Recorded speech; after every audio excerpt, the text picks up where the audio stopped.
go ahead and begin. Aloha, everyone. My name is Tam Hunt. I'm with Think Big, a local nonprofit focused on sustainability, equity, and resilience. And I'm going to ask Noel and Jeanette and Heather to introduce themselves also. Please go ahead. Aloha, everybody. Noel Marin, also a board member for Think Big. Pleasure to be here. And thanks for joining. Jeanette, go ahead.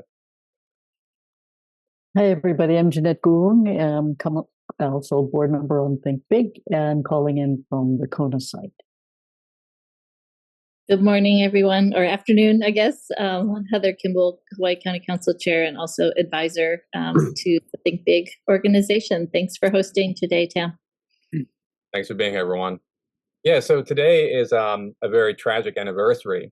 We didn't actually plan this, but it is the case that today is the one-year anniversary of the Lahaina fire. And that was the inspiration for this event, because that was I believe the biggest tragedy in Hawaiian history for a one-time disaster. And it really made us think, and a lot of people think, what is the state of our evacuation routes here on the Big Island? We also have been working on open space and trails access for some time too. And Senator Ruderman is joining us today, and he actually wrote a great op-ed a bit more than a year ago on how to improve evacuation routes, but also include recreation as part of that. And so that really inspired today's webinar. So thanks everyone for joining. And I'm going to actually introduce all the speakers, and then we're going to go into the speakers, and we won't do an introduction again. We'll kind of just go sequentially. Each speaker will talk for about 10 to 15 minutes, and then we'll have about 20 minutes of Q&A at the end. Please do chat and ask questions along the way, and we'll ask those questions for you at the end. So let us know if you want us to direct questions to a particular speaker or to the whole panel. So another word about Think Big. We have been working now on policy and education for 4 years. We're still fairly new, but we've been working on different aspects of green energy, transportation, waste management, food security, and we're ramping up our efforts on open space and access. And so today's webinar is part of that effort. Let me now turn to introducing our speakers. So again, thanks for joining us, Senator Ruderman, former state senator and owner of Island Naturals Health Food Chain here in the Big Island. He's been an advocate for some time for better evacuation routes and combining them with recreation opportunities. He's also an amazing musician. I've seen him play really good Grateful Dead band, and among other things. Thank you, Tim. Deborah Chang, our second speaker, is a longtime open space and access advocate. She lives here in the Big Island. She has a master's degree in social work from UH Manoa and worked as a land use planner with the County of Hawaii before retiring. And she is now a farmer and beekeeper and continues her advocacy work. So thanks for joining us. Third up, we have Aric Arakaki. He's the park superintendent of the Ala Pahakai National Historic Trail, which is part of the National Park Service and a sister park to the Volcano National Park or the Big Island. And he'll talk about the amazing extent of that trail and efforts to expand it even further. He's worked for 2 decades now to create that trail going from Hawaii all the way to Volcano. Last but not least, we have Jackson Bauer, who is the Hawaii Island Program Manager for the Na'alahele Trail System, which is part of the Department of Land and Natural Resources, the DLNR. He lives here in the Big Island. And Na'alahele is responsible for maintaining and planning recreation trails on state lands, as well as overseeing the protection of historic trails. And he's worked on these trail issues now for 30 years around the state, but has been a program manager here on the Big Island for some time now. And continues to work developing a world-class trail system on our island. So thanks everyone again for joining us. And we are recording, and we'll have this posted within a week on YouTube. So please share with your networks. And without further ado, Russell, go ahead. Well, thank you. I'm here to talk about what is often called PMAR, Puna Makai Alternate Route. And I want to talk about it in 2 potential forms. One is a road that would help our traffic and evacuation problems in Puna. And the other is a fallback position, or maybe even a preferable position from our point of view today, which is to develop Railroad Avenue as a bike path / walking path / evacuation and emergency route. So Pune is basically a suburb of Hilo. It's very populous. It's about 30,000 people in Lower Pune, which is the wing of the triangle that we're talking about here. Most of the people, it includes Hawaiian Paradise Park, which is a very populous subdivision at 12,000 people and growing. And Pune is a very fast-growing district. Meanwhile, it's also very poor economically. We're very underserved in terms of facilities, including roads. And I would say, it's somewhat obvious that we're the most disaster-prone district in our state, with a hat tip to Lahaina. In the last decade, we had a major hurricane and we had a major lava flow with tremendous damage from both. And certainly we'll risk those things again. Now, a lot of people say, well, maybe, first of all, maybe we shouldn't build more roads because it's just going to bring more cars. And I understand that. And other people say maybe we shouldn't invest in Lower Pune because it's so disaster prone. But the fact is, all these 30,000 people live there already. There's nowhere for us to go. There's nowhere that it could be affordable to relocate us. So we have to kind of deal with life as it is. And it's also a very fast-growing district. Almost everybody who lives in Pune that works at a location outside of home commutes to Hilo.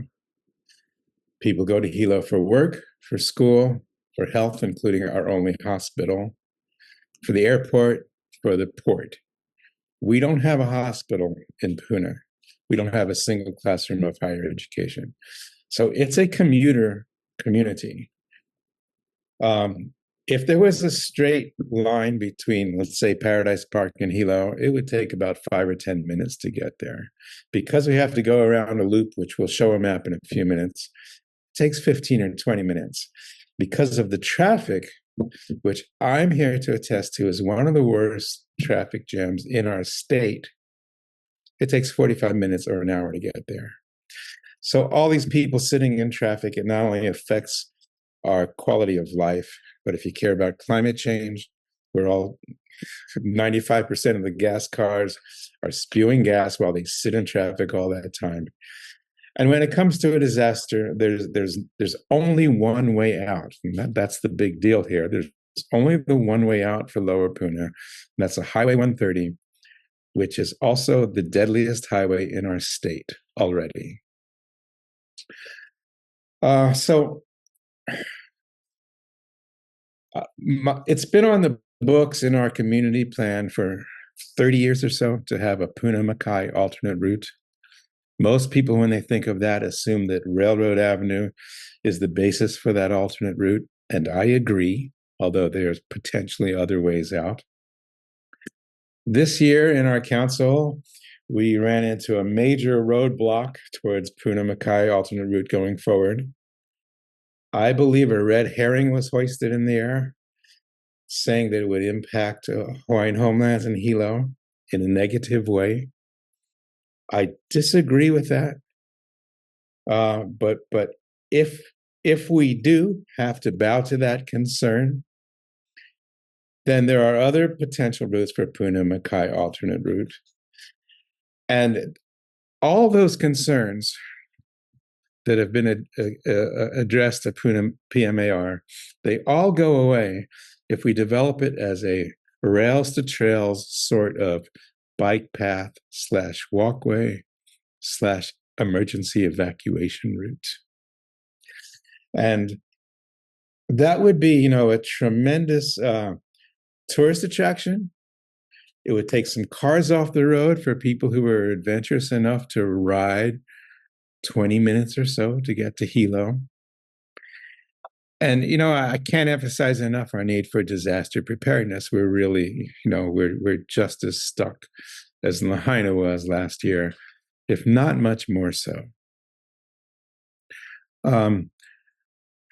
If we could show the map, I'll show this little outline of a map that I drew this morning. It's a copy of a real map. I didn't just make it up.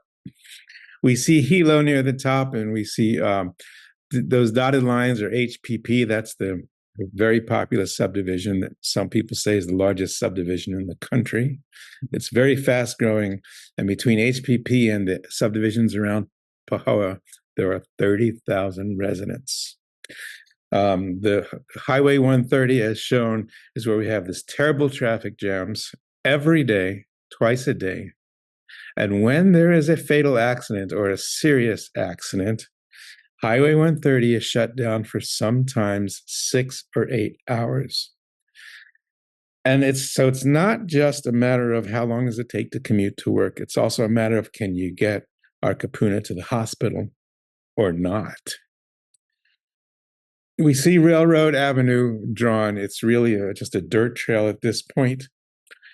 But it goes, and I didn't extend it, it really goes all the way out to Kapaho, to that eastern point of the island. It goes all the way through Lower Puna. It was a private railroad, so I think it's not really a public right-of-way, but it exists as a right-of-way. And it was sort of, it's like the hypotenuse of a triangle, really. Instead of having to go up to the highway, around Ka'au and down into Hilo, it'd be a fairly direct shot for people in HPP and Lower Puna to get to Hilo. Now, the thing standing in the way of it is Shipman Estate. And it's not an accident that I've drawn that there. It's the reason we don't have a PMAR yet. It's the reason that red herring was floated this year so prominently. That whole discussion about we can't have it go through Hawaiian homelands was all in service to Shipman Estate. By the way, it's hard to overemphasize the influence that Shipman has in our county government. But right now, our planning director, our managing director, and half a dozen other important people are all former Shipman people. And it's been that way for a long time. So when Shipman says we don't want that route, that's what happens. And Shipman Estate they're welcome to make hundreds of millions of dollars developing their land around the schools, around the town. I don't begrudge them that. I do think it's outrageous that they stand in the way of the urgent, crucial needs of 30,000 of their neighbors. That's not acceptable. They say we can't have a road through there because of farm theft, but come on, there's farm theft everywhere, and there's roads everywhere, and it's a completely solvable problem. And the reason I say the discussion recently was a red herring about Hawaiian homelands, because I fully respect Hawaiian homelands and don't want to put any additional burdens on them. But in fact, we simply pitted Hawaiians in Hilo against the Hawaiians in Puna, who have this urgent need and are being denied it. When railroad gets to Hilo, if you've noticed, it's a double wide road that was built long ago as an alternative access to the airport. The road already exists. And even if I bow to that concern, there are other ways for the PMAR to terminate and not go through Hawaiian homelands in Hilo. So I advocate for it as a road because I know how serious the need is for the roads. But if we want to talk about our subject today, I think it would be so nice. I mean, we don't have a lot of bicycle trails in East Hawaii. Those of you folks that developed the Bayfront trails, my hat's off to you. But we don't have much in the way of bicycle trails, even though Railroad Avenue is quite obviously because it was a railroad. It's a nice, fairly level route that goes from where we have to go to where we have to get to. And I believe it should be developed along a rails to trails type of program. It would increase tourism. It would get some cars off the road. And it would be the emergency evacuation route that Puna so desperately needs. I'm not sure how I'm doing on my time, but that's my main focus, and I'm happy to entertain any questions. And thank you. Thank you, Russell. Great information. Thank you for that. Next up, we have Deborah Chang. Okay. Mahalo for inviting me to speak. My family actively hunted, fished, gathered and grew much of our food, a lifestyle that relied upon access into the outdoors. My upbringing is the reason for my enduring passion for being able to access Hawaii's outdoor spaces. By the way, my family's more self-sufficient lifestyle was not unusual while the sugar plantations were still operating. There were fewer people in Hawaii at the time. Many of the plantation roads were open, and land ownership patterns were quite different. I've been asked to provide an overview of my work in trails, access, and open space over the past 45 years to the present. As an advocate for historic trails, open space, and responsible public access, I have encountered many more complex issues than I can cover in this brief presentation. I hope that by sharing my experiences, I will generate food for thought as to how to build upon what has been accomplished so far. Before I proceed, can people see the entire screen? Yes. Okay. With the words on the side? Correct. Okay. Thank you.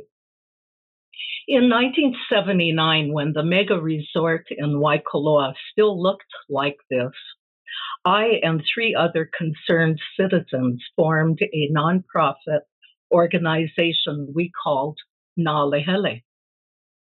We named ourselves Nālehele, simply meaning the trails, because it was our intention to lobby for the formation of the Nālehele statewide trail and access system, which had been proposed by State Parks in 1973 in the document you see on the left. Also in 1973, the state recommended an ala kahakai demonstration trail that would extend from Kawaihae to Kailua Kona. The document talked about the national trail system and the possibility of an ala kahakai, or trail by the sea, that would be administered by the National Park Service. As it turns out, 27 years after the document on the right was published, the ala kahakai National Historic Trail was approved. We put together a slideshow and showed it to whomever invited us: Lions Club, Chambers of Commerce, Sierra Club, public libraries. We used our slideshow and presentations to educate the public and politicians and remind everyone that the statewide trail and access system and an ala kahakai were not proposals we dreamed up, but rather originated with state parks. Also, that they were worthy of being made a reality, i.e. funded. Gradually, word spread that our show was fascinating. It was amazing how many people had no idea that the historic Hawaiian trails existed, what they looked like, nor were they aware of the many significant and cultural sites, many significant historic and cultural sites that were found along historic trail routes. Like the roads we rely on today to get to work and to gather our food, so were the historic pathways relied upon for everyday needs and survival. While we advocated for the Nālehele program, we did volunteer service work, usually picking up trash along the trails or clearing kiave and other weedy vegetation, blocking passage on the trail. We also sponsored educational hikes regularly. Our nonprofit membership grew statewide as people heard of our work. We testified at public hearings and reviewed numerous environmental impact statements and SMA major permit applications as many resorts were being developed, doing whatever we could to protect historic trails and natural and cultural sites as hotels, golf courses, and luxurious homes were proposed to replace traditional landscapes. This is still happening, as you well know. There were losses along the way. The most devastating loss for me was the destruction of what used to be the state's largest concentration of anchuline ponds at Waikoloa to make way for a Chris Hemmeter Hotel, now the Hilton Waikoloa. Despite many hearings and much opposition, 130 anchuline ponds were destroyed over 3 days at the end of December 1985 up to and including New Year's Day 1986. In 1987, state legislators Virginia Isbell and Andy Levin introduced a bill to establish and fund the Nalehele program. I helped the writing of the legislation, and a statewide lobbying effort led to a successful passage and approval by Governor Waihe in 1988. The program was placed within DLNR's Forestry and Wildlife, and I became the first program coordinator of Nalehele statewide. When Nalehele became a reality, the nonprofit organization chose to change its name to E Mau Nalehele, meaning to perpetuate the trail. E Mau Nalehele is still in existence, and Jackson Bauer will be speaking more about the Nalehele program.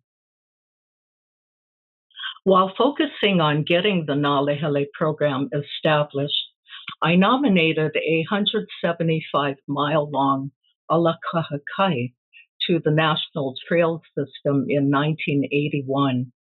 The nomination was sent to the Department of Interior, and I never got a reply.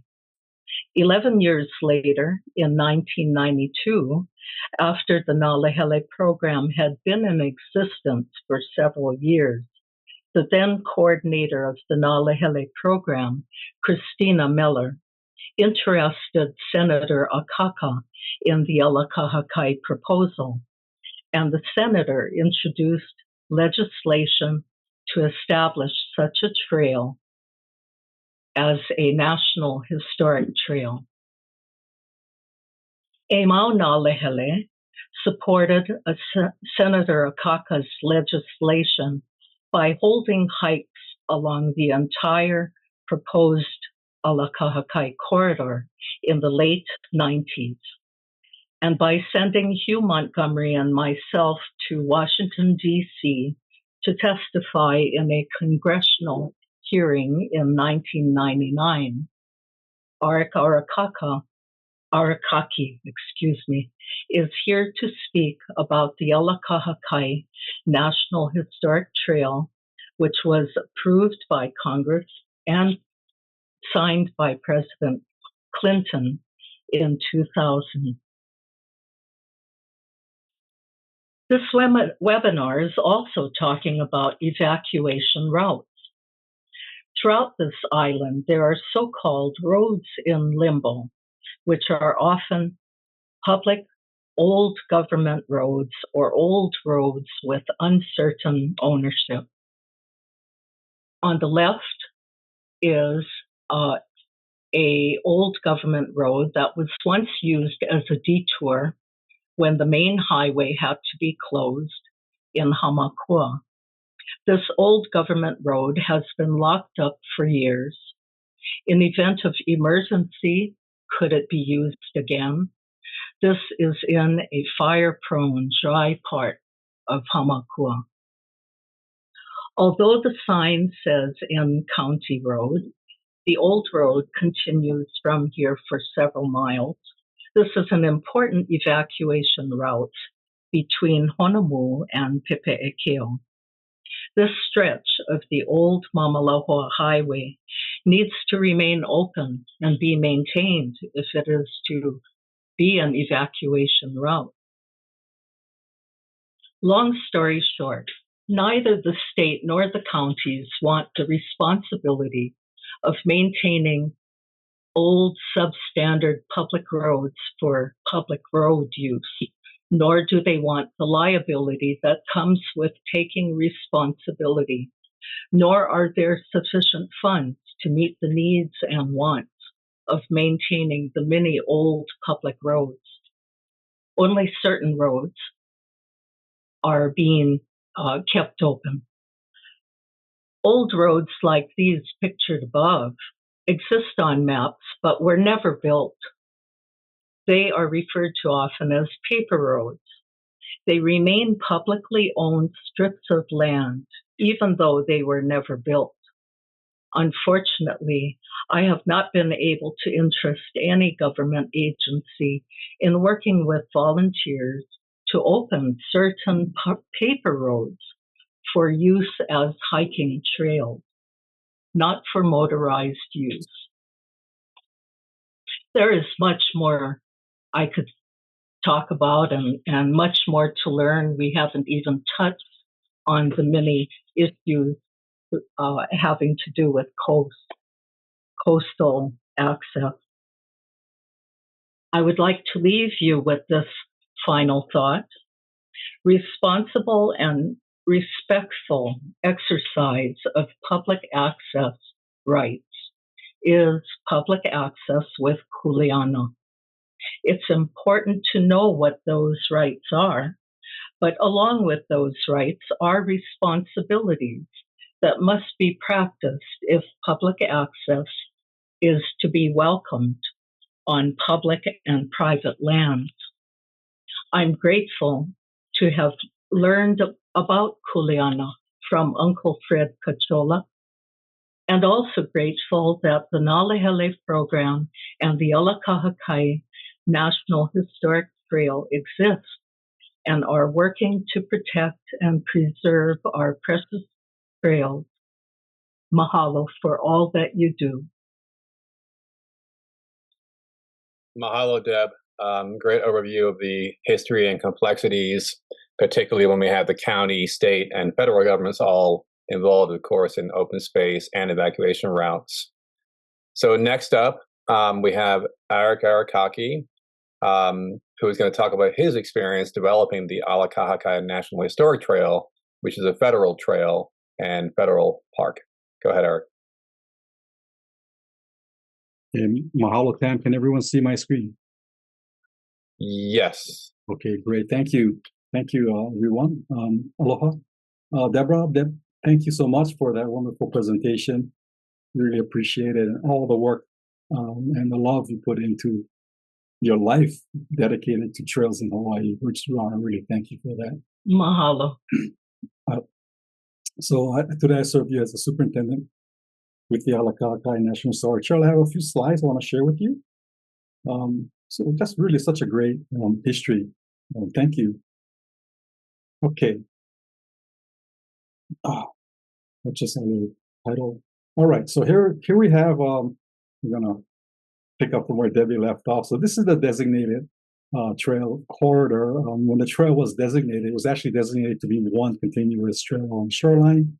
We did 2 rounds of 15 consultations with communities within the trail corridor, and outside in Hilo we did another one.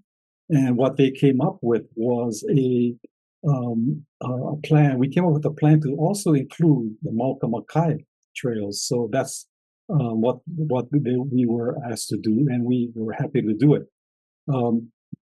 So anyway, I was going to read this. The trail was designated in November 13. It's 175 miles, about 2/3 of the island, through 6 districts, 220 auupua. It connects all of the national parks on Hawaii Island, 6 state parks and 11 county parks. Now, this is a very interesting breakdown here. When we first started this trail, it was 53% public lands, 47 private, and which was back in 2000. However, because of public participation and advocacy, as well as tying them up with the state legacy land programs, the county PONC program. The ratio now is about 60% public lands and 40% private land. So making really good strides towards keeping coastal and other lands in open space, and therefore allowing for trails and other cultural and recreational and historic interpretation and use. All right. So again, numerous cultural sites, ancient network of trails. Just for some context, we are part of many national historic and scenic trails across the United States. So just to show that scenic and historic trails, that's the map of them all. All right. So the vision for the Aric Arakaki National Historic Trail is to preserve, protect, reestablish, and maintain the ancient coastal Alaloa or Long Trail, historic trail, and linked trails. Another thing we need to know is that we also were designated to protect routes.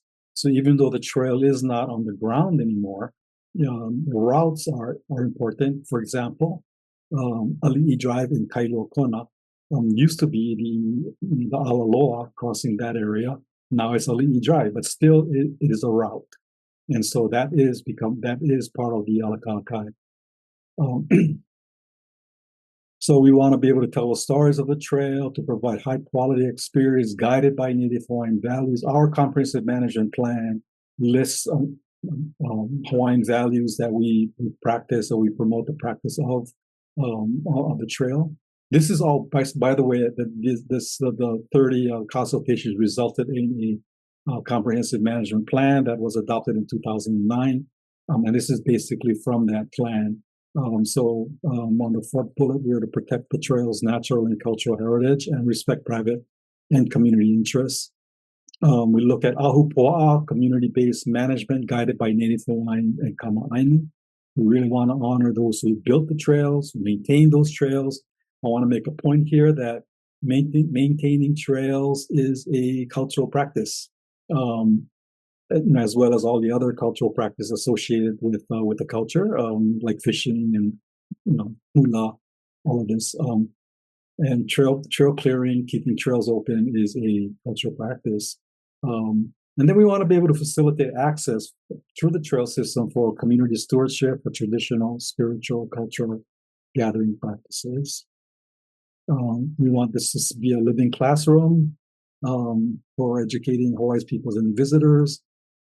Offer opportunities. This is a key thing. Our partnerships is a really key component or aspect of our plan. We actually want to see how we can build community capacity to be able to manage their segments of the trail. So self-sustaining community-based economic development, whereby proceeds go back to trail/shoreline management, all value-based, and we're having some good people resonating with that. And then work with partners and communities to offer long-distance system of trails for all. So on the right, what you see is our inventory and management team for the National Park Service, and we're doing water quality testing along the shoreline. I think one thing that we really wanted to emphasize in this is that we want to make sure that our potable water sources are still potable. And again, we had this in the back of our minds that in the event of an emergency situation where we need water, the community will have access to these water sources. So that was a huge reason why we continued to monitor these water sources. And then, of course, we rely a lot on volunteers. Debbie had a very similar picture here. This is the Old Kingdom Road near Ho'okena in Kalioli, and these are a group of volunteers who come out every week to maintain and clear trail. All right, so here are some of the communities we're working with. Just want to highlight that we are also engaged in our legislation allows us to authorizes Aric Arakaki NHT to acquire property from willing sellers, and so we have been participating with community in terms of protecting I mentioned the two state and county programs, and the federal government also has a program that will fund open space. We see ourselves as a last resort. However, we have acquired two properties within the trail corridor. So we work out in North Kohala. So our Hawaiian Island Land Trust is there, Kaikuleana Network. These are more island-wide. The land trust is really help the community in acquiring open space properties. Kohala Lihikai is a community-based organization that aims at community-based stewardship of those lands. And by the way, there is a rails to trails effort going on there with the old Kohala Railroad, and the Rivers Trail Conservation Assistance Program out of the National Park Service is working closely with the Kohala community to develop, do some research on where the alignment is, define the alignment. So they have a really coming up with a very nice plan for that goal that the community has to open up that rails to trail alignment for recreational purposes, as well as emergency evacuation, very similar to other places. There's just one road in and out of North Kohala. So looking at alternative transportation routes is really important. Kailapa Community Association, Nature Conservancy, Hui Aloha Keola. I'll get back to Kailapa soon.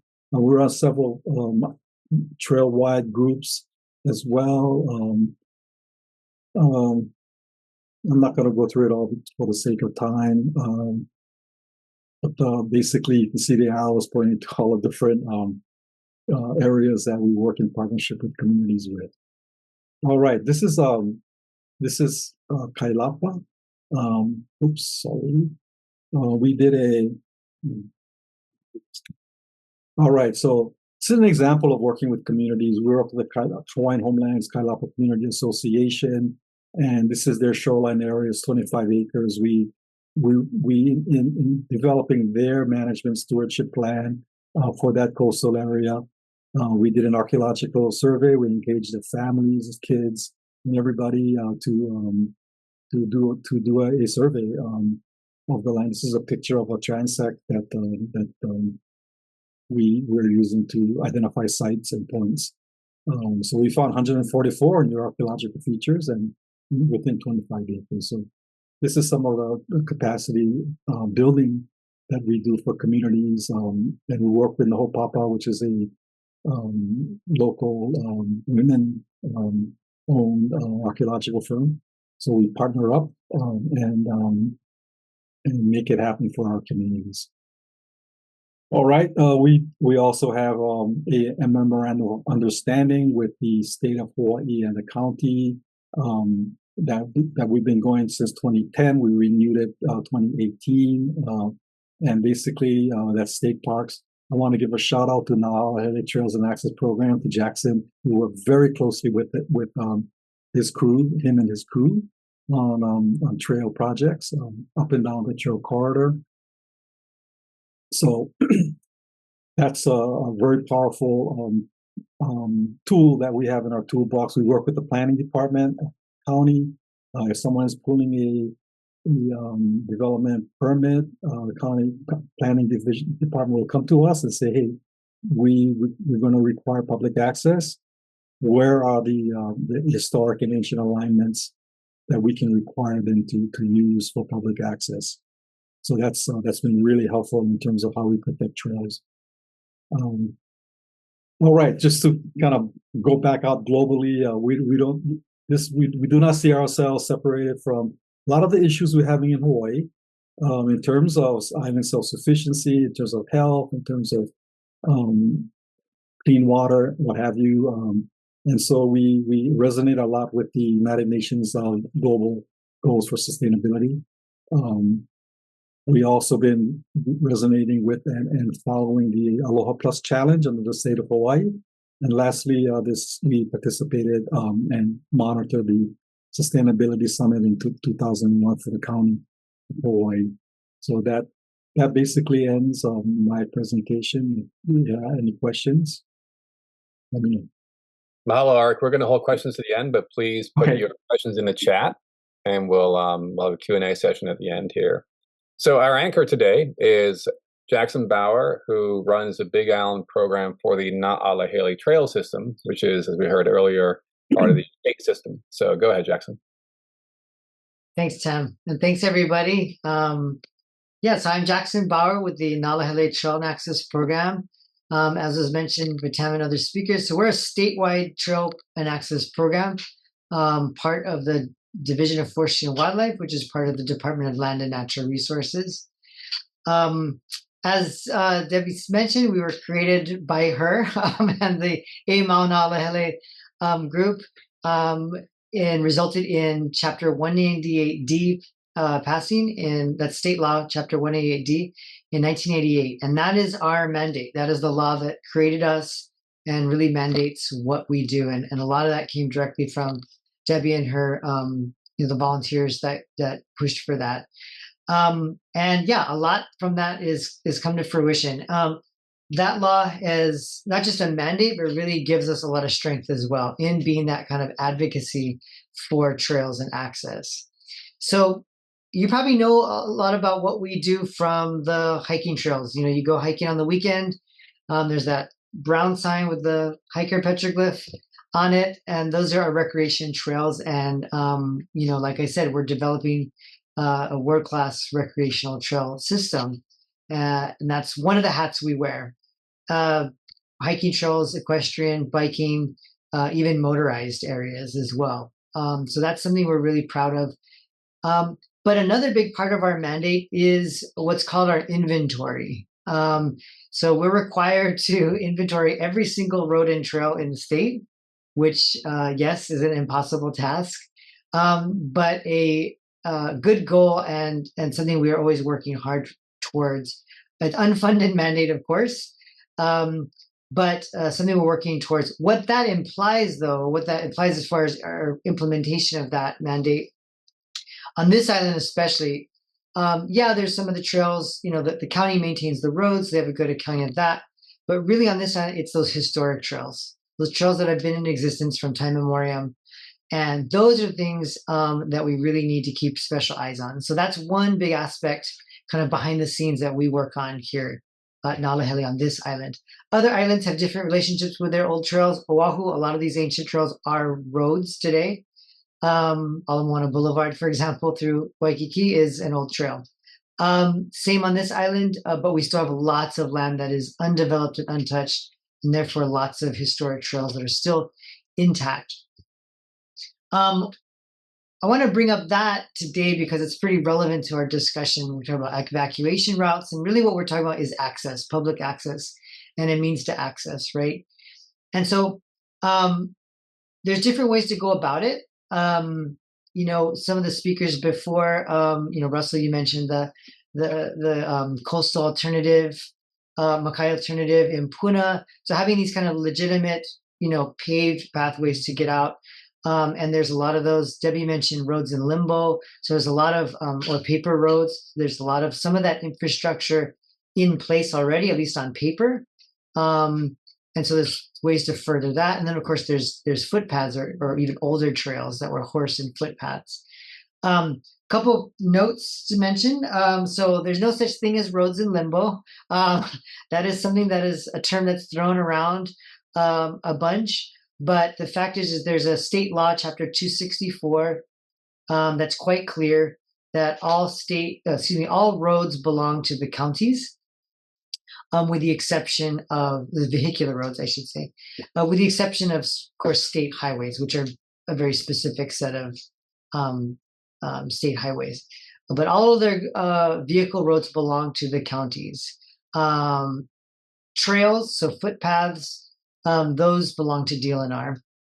And that's important because we talk about responsibilities and funding and things like that.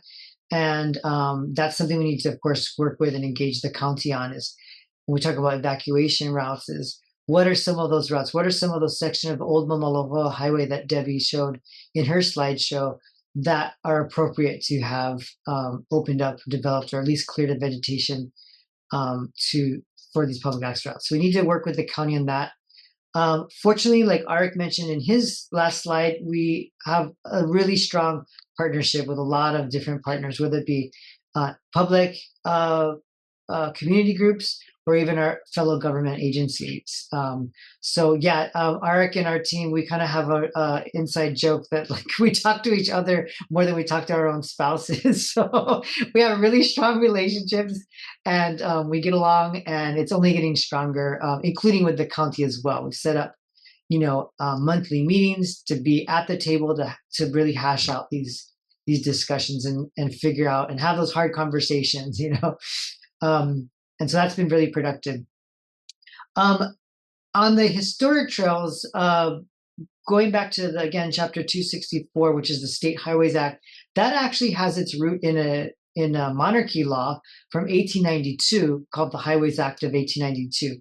That law was Queen Liliuokalani's one of her last pieces of legislation, and it's a really important and impactful piece of legislation. Again, and it's codified today still in state law, chapter 264. And it basically, what it says is that all existing trails and roads at that time belong to the government. And that's really powerful and really important. This is consistent with many jurisdictions around the world. Think England and Roman roads. They still are government public access ways, these ancient pathways. And as well as other areas as well. And it has really big implications, because when you say government owned, that means it's publicly owned, which means implies public access. And because it's government owned, being fee simple now, so it's government property, whether it's a state trail, in today's terms, a DLNR trail, or it's a county road, right? Because these trails, some of them, like I think Aric mentioned, Ali'i Drive, for example, is an old trail that is now a road, a county road. Still government, still public. As government entities, we don't have you can't give up your land. You can't, just because it's overgrown or maybe the road was never developed, doesn't mean we don't own the land. The government has to do a full-on exchange of land, a sale. There has to be some documentation that happens to remove its ownership and responsibilities of that land. And that's an important point, because we've seen a lot of areas where these old trails haven't been used in 100, 200, maybe even longer years. So they're overgrown, some forgotten. Sometimes we find them on old maps. Sometimes they're not even maps. They're already forgotten. In 1880, they were already abandoned, but they're still in the ground. Archaeologists, like the trail behind Aric, they're on the ground, and archaeologists discover them. And we can date them prior to 1892. So they're still government owned. And that's important. Because just because they've been forgotten doesn't mean they're not public assets, right? So now when we talk about the practicalities of movement on the landscape, which isn't new, right? And we talk about in our context of today, and certainly anniversary that we're acknowledging as access routes, I think these accesses become even more important, whether they're foot trails, whether they're old roads, maybe they're roads that have yet to be created, but were mapped out prior to 1892. I think there's definitely a better urgency to at least protect these routes and perhaps even develop or clear these routes. I'm going to give a quick example a couple examples here. I'm going to share my screen. Sorry, Tam, I said I wasn't sharing screen, but I am. All good. So just a quick example, kind of switching gears a little bit, looking at the 2018 Puna eruption, right? Russ, I know you're familiar with that, of course. But one of the kind of, I don't know if silver lining is the right way, but one of the interesting things that came out of that is quite literally the lava flow creates a blank slate to start over from. And that's really interesting when we talk about accesses. So for example, I'm showing you a picture here of in Kopoho, specifically the vacation land subdivision here, which, as many of you know, the Wai'opai, tide pools were just a beautiful treasure and a beautiful area. Hence a vacation land subdivision built there, because it really is a beautiful spot and a significant spot. So a tragedy to be covered by this lava for sure. However, one thing I want to point your attention to is the subdivisions down here are quite old. Many are in Puna are. And I mean old meaning prior to some of these subdivision laws that we have today, and even built prior to some of our historic property laws that we have today. And so the blue lines you see here are old trails that are traced from old maps. These ones right here, these fingers actually date from about the 1880s, I believe. However, when this subdivision was created, you can see the trails are basically ignored. Now remember, these trails are government property. They're not, this alignment here does not belong to these landowners. I don't know if they're going to like me saying that, but that's true. And so what's interesting is this is all subdivided, and people have sold for generations, not even understanding there's a trail alignment under their feet. So what this tragedy was able to do was quite literally wipe the slate clean. And this allows us now to revisit this. As Kopoho becomes redeveloped in the future, we can have these conversations, albeit hard conversations, but conversations on reestablishing some of these routes. And this is important. Certainly prior to the flow, this would have been access to the shoreline. And those of you who had tried to access that private subdivision, it can sometimes be very difficult to access the ocean. And certainly, while allowed, it was under that subdivision's terms, which again, this is a public right-of-way. So this is access to the ocean. Now we have this lava flow. The ocean is nowhere near this. It's now several hundred yards away from that. But new land is state land, public land. So now these trails provide a doubly important access to new public land as well as the public shorelines that are offshore. So I just want to use this kind of a good case example of where disasters can, in tragedy, there can be some ways to move forward in a positive using, what's already there, basically. Another example to consider too, when we talk about some of these accesses, is what happened a year ago in Lahaina. One of the big tragedies was access. There's only one highway out of there, and that's where a lot of the tragic fatalities were, with people stuck in cars or had to jump in the ocean and things like that, because they literally, traffic stopped. Even though Lahaina is surrounded by open, rangeland, right? Former cane fields. Not hard to drive a car to. There are cane haul roads through there, but they were locked. They're private property, and that's the prerogative of the private property owner, right? And Russell touched upon that with the Puna, with shipments, situation in Puna, right? It's the prerogative of the private landowner, and they can lock these things. So that's why I think it's even more important to understand the consequences of these limited access areas and looking towards areas we probably already have ancient or historic trails that are probably already government owned, that at least people can run through by foot or possibly even drive out if they're wide enough or developed in such a way.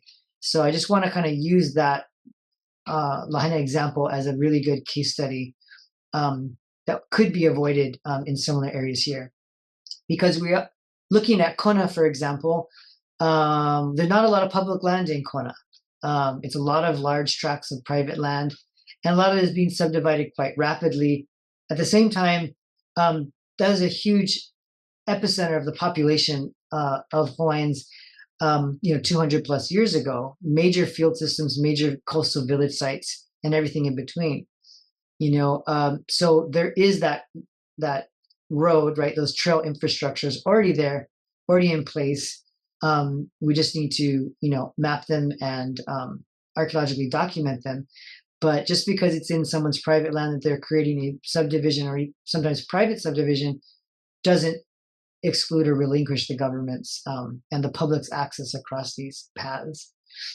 And then a kind of a side note, but a little bit of a clarification. So I know that Aric had mentioned about how 60% of the lands that the Arakaki Trail goes through are public and 40% are private. And that's really exciting news, Aric. Thanks for sharing that.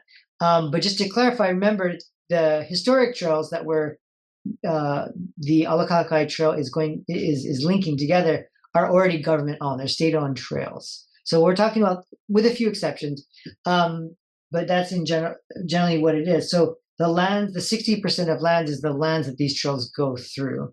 That can be challenging because some landowners don't know or don't acknowledge the government ownership. But again, we do have a strong law, the Highways Act of 1892, and again, codified in state law today. Okay, I'll shut up now and we can open up to questions. Thanks, everyone. Mahalo. Really interesting history there and some good legal stuff there that I might ask you a question or two about. But yeah, let's dive into Q&A.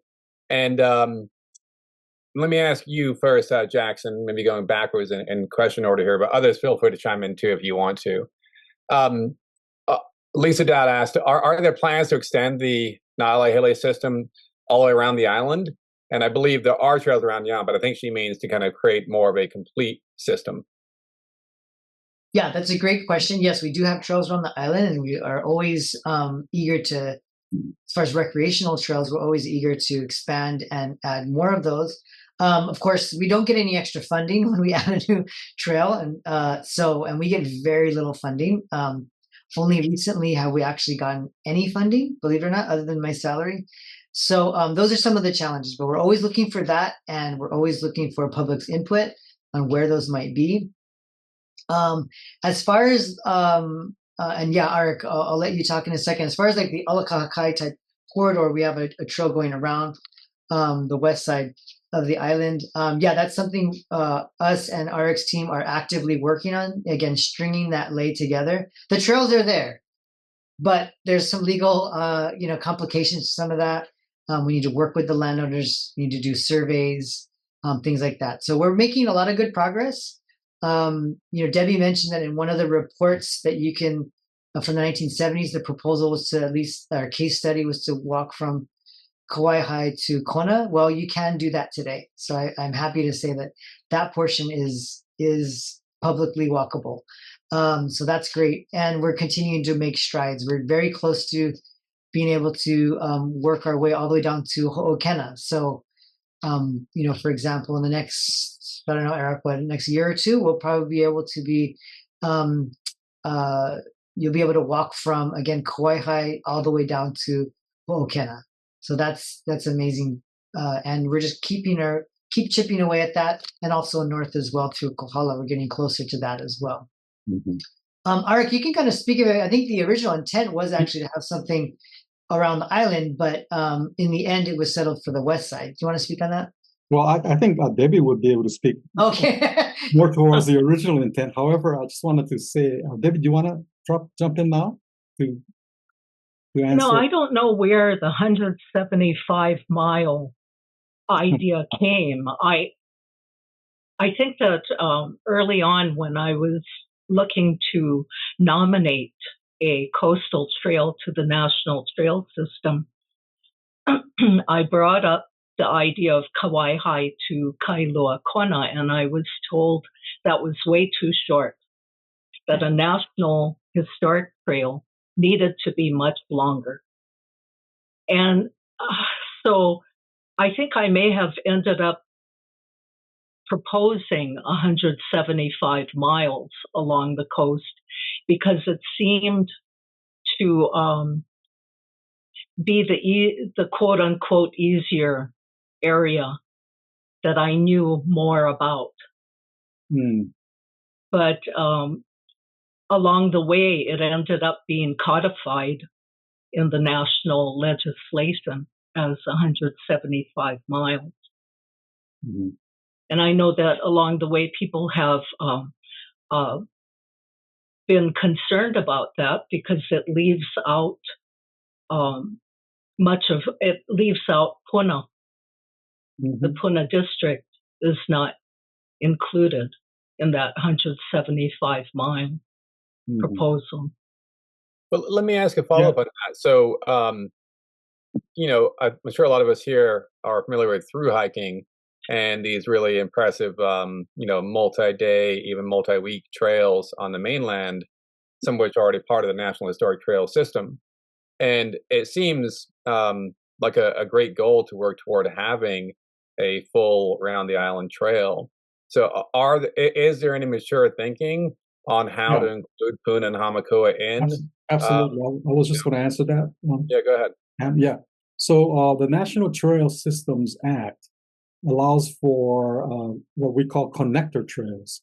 So even though a trail, like I get this question all the time, asked especially in North Kohala, why didn't the trail go to Pololu Valley, from Upolu Point? And the answer is that, it was just designated to be 2/3 of the island. However, the National Trail System Act has a provision to allow the extension of the designated trail via the connector trail authority that the Secretary of the Interior has. So we don't have to go to Congress to get that designation, but the Secretary of the Interior can, say, for example, allow or approve the trail to go outside of the trail corridor. So, either through Puna or through the rest of North Kohala, into Hilo, down Hamakua, that's all possible. So that will under the Alakahakai designation. Yeah, that's where the partnerships really, are strength of all of this. None of any of us are doing things by ourselves. It's really a partnership among everybody. And I believe also at the time that the folks, a lot of what we do is not done in a back room, right? And in DC or in Honolulu or whatnot. A really major component of what our team does is to engage with community and making sure that it's really community driven and community led, and descendant, Native Hawaiian community, descendant community driven and led, right? That's really important. So that's partly, I think, why it is the way it is, because I don't think the folks in Puna were quite ready to be involved with a federal government agency, to be blunt about it. So, and that's fine. It doesn't necessarily mean it won't ever happen. It doesn't mean there isn't different ways of doing it, like Aric mentioned, through connector trails, partnerships. But I think that type of federal designation was a little, they weren't ready for that, especially with there's histories with Hawaii Volcanoes National Park and how that became a national park back in the early 1900s. So there's some of that history that district was still healing from. And then, but the other thing too, practically speaking, is that most of the historic trail through Puna is actually the road today. The lower highway or beach road or red road in some areas is also the old trail. So there is still that public access continuity, without having any kind of designation, basically. So that's kind of cool. Right. And same through Hamakua, most of the highway, or at least the old Mamaloa highway alignment, follows the old trail alignment as well. So again, we have mostly public access through that east side, more or less. Yeah. Yeah, and I think the main thing is that there is public access, and that the public can go on it, and that that these alignments are maintained and kept clear, so that it can be utilized for recreation or for emergency evacuation purposes. Yeah, I'm curious. It'd be very interesting if a road drive became part of this system in the future. And it certainly seems like it would be appropriate given the extent of Railroad Drive. Let me ask Jackson one more question, then we'll move on to other speakers here. But you mentioned in your talk a couple of times how state law is quite clear from the 1892 Highways Act that these historic trails are in fact, state jurisdiction. Clearly, a lot of people don't agree with that, right? And so, is this a matter of just educating, or is it a matter of lawsuits, or both? Yeah, mostly educating, and it's not so much that people disagree with it; they just may not understand it, or if it affects their property, it can be a tough conversation to have.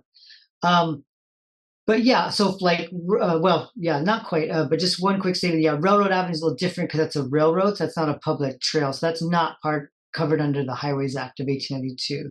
That's private right of way. That again just presents more challenges. Not impossible, but more challenges. But yeah, as far as the Highways Act, we get disagreements with folks all the time. We're not in the position to sue people. That's not what we do as government. And from our standpoint, I don't need to do anything. The government already owns it. You know what I mean? You know what I mean? I don't need a document. I don't need anything that proves that we own it. We already own it because it exists prior to 1892. So it really comes more of when the private landowners want to do something that changes the land, like for example, subdivision or maybe a SMA. If they're building something in an SMA zone, and we have trails through there that it might affect. That's where the county is an excellent partner. Because then the applicant is getting a permit, and so then we can involve we can look into conditions in their permit that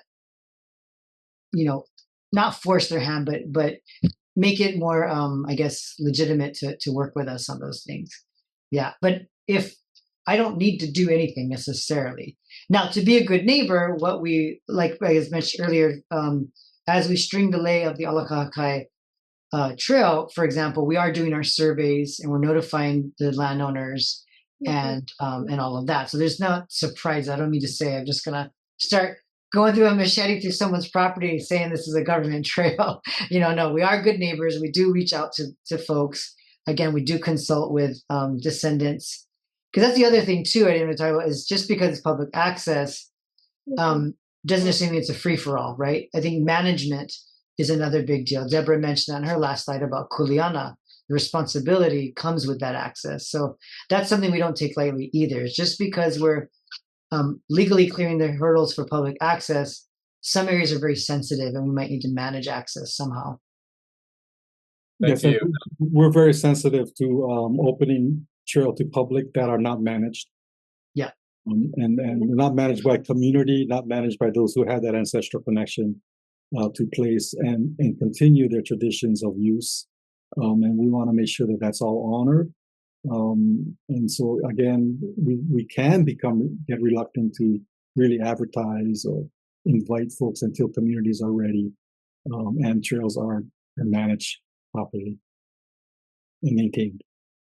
Thank you. And not to put Heather on the spot too much, but let me ask you, Heather, if you don't mind chiming in on the roads in limbo issue.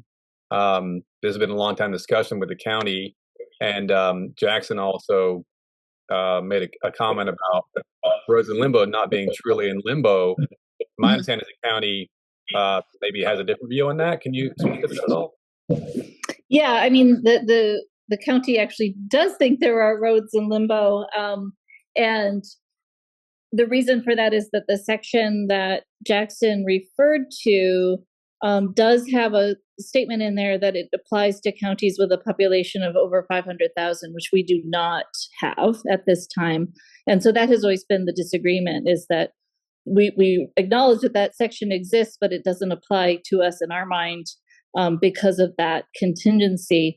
I will say that it's interesting because I've had several experiences in my district where we're either trying to swap a paper road with the physical road, or we're trying to open up access to a quote unquote road in limbo. And what we have to do in those processes is we do have to go to the Land Use Commission and get them to give us a quitclaim deed. And then we have to also, so there's that other piece of it here that there is a sense of ownership in this when we want to try to do these things. So this is probably the bane of my existence and as a council member for District 1, because we have so many of these quote unquote roads in limbo. But it is something that I hope to, with some particularly active new senators and representatives, actually try to address in a real way, because we are not serving our community by leaving things in that sort of ambiguous status. I do see a working group maybe being beneficial moving forward here. So I'll be in touch with you all about that. Let's shift gears a little bit, and I have a question for Russell. So you were, pretty blunt about shipment being the primary hurdle, in your view, to the PMAR. You've been involved to some degree in this issue for some time. How do we resolve the shipment issue strategically? When I wrote my column last year, I was assuming that Shipman still had its longstanding opposition to PMAR. And then when I contacted the head of Shipman, she sent along a very nice, polite statement saying, if the county and state choose to develop this road, we are in cooperation. So it was a very nice statement. It was a little conciliatory. You know, I think that a couple of years ago, there came a point when the leaders of shipmen realized they couldn't stand against all of their neighbors in terms of needs like getting to the hospital. And but the fact is, they still have the political power to get whatever they want in our county government. And until we have a county administration willing to threaten public domain or eminent domain or condemnation to make it happen, until we have an administration that's serious about this, and our current administration has not said a word about it. And Mitch is my friend, but he hasn't said a word about this. And Council Member Leloy, who spearheaded all the opposition as it came up earlier this year. I mean, I've seen her wear Shipment Estate shirts to public events. You know, I thought she was representing her voters, but I was wrong. She was representing the biggest landowner in our area, who pours a lot of money into political campaigns. I'm sorry, but I'm a political animal. There's one thing stopping PMAR or this Rails to Trails, and it's Shipment Estate, and they won't budge until there's a will on behalf of the county to ask them or force them to do something about it. I have personally thought about standing on the side of the road when cars are crawling by, 1,000 cars, you know, handing out some phone numbers and saying, call these people. And, you know, one day people will be fed up enough to demand some action, but it hasn't happened yet. And as I mentioned, Shipment Estate has an ungodly amount of influence in our county government, and it won't happen until there's some will to help the people of Puna with this very urgent and very real need. Thanks, Russell. Let me shift gears on that. You and I both live in HPP, which, as you mentioned, is one of the biggest housing developments in the U.S., not only in Hawaii. And we have almost no parks in Hawaiian Paradise Park. But there is some movement on creating a 20-acre park in concert with the county. Do you know where we are in that process? Can you give us an update? I don't. I know it seems to be moving forward. By the way, Tam, I hate to contradict you, but I've moved away from Paradise Park. Oh, sorry, I thought we were neighbors. Yeah, Aglots. I lived there for many years.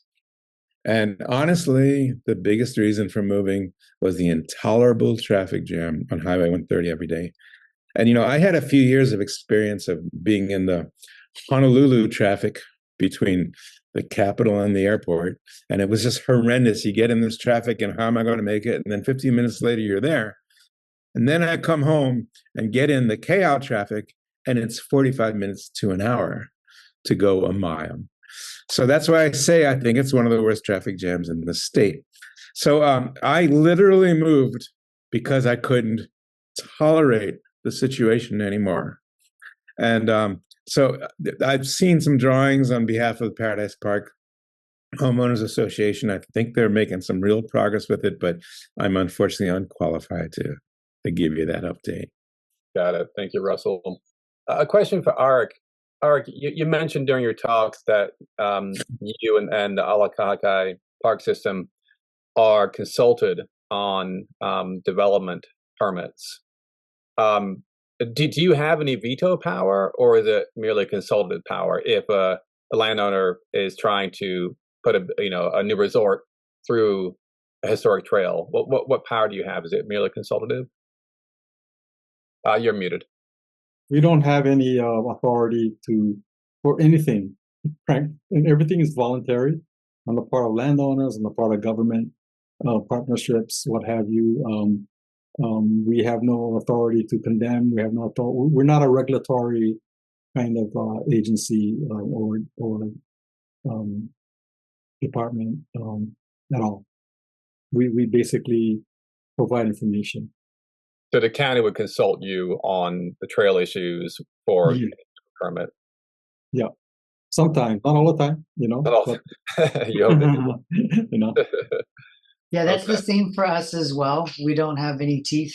We're just we're an advocacy and clearinghouse for trail and access information as well. So we provide as much research we can. We at the same time, I would say, and yeah, not all the time where we reach out for comment, but it is getting better. Like I mentioned, we are forming kind of a hui between Aric's team, my team, county planning, and even historic preservation, state preservation, to be more consistent and open in communication with each other, so that we are aware of all these things happening, and we can provide the best information, so that the decision makers, which is county planning, they're the ones that make the decision. So Zendo Kern's the current director there, so the weight falls on him to make that decision. So hopefully we're providing the best information, they can make the best decision.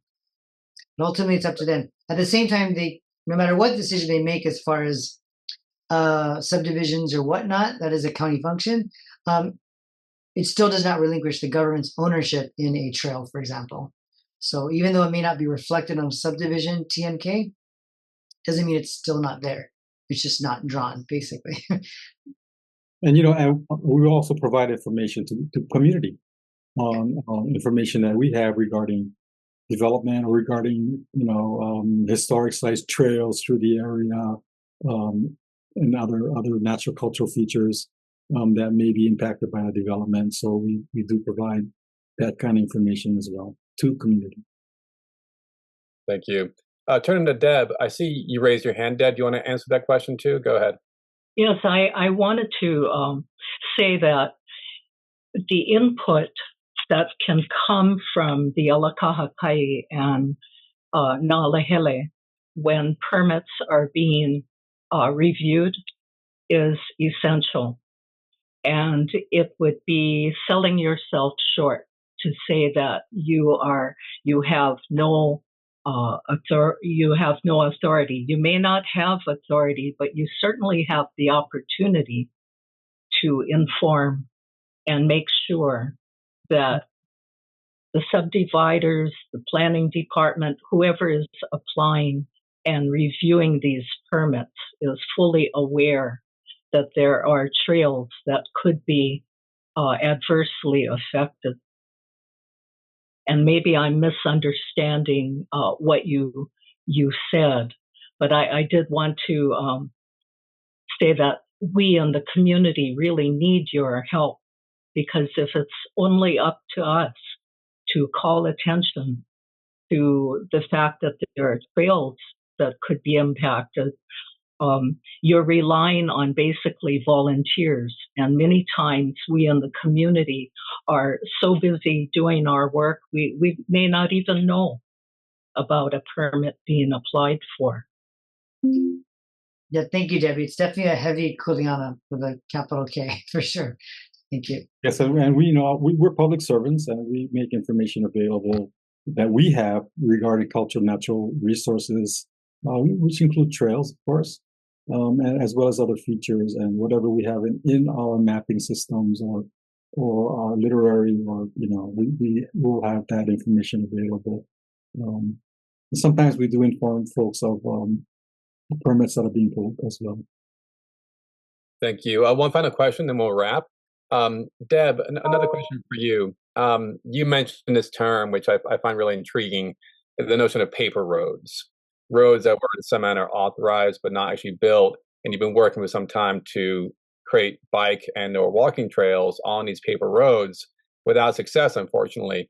I'm curious if in the last year, since the Lahaina fire and the increased focus on evacuation routes also, do you see an opening for that conversation at this time to get the county and other agencies' attention to really kind of move forward on that? Definitely. And in my slide presentation where I show the locked gate in Hamakua, this area is a fire-prone area. And I have very recently been in communication with Public Works about this alternative route and the importance of it. However, I feel like I need more help, that if it remains just my voice, it's very easy to ignore. And I get busy and get caught up in other things. I did want to mention that the roads in Limbo, when they are paper roads, are very difficult to open up for anything because the term roads is implying motorized use. And so if you have a paper road that has never been built for motorized use and would probably never be built for that use, it's still public property, as Jackson mentioned. So if indeed it is automatically county, then the county is the entity that would need to be worked with in order to get, say, a paper road opened up to something other than motorized use.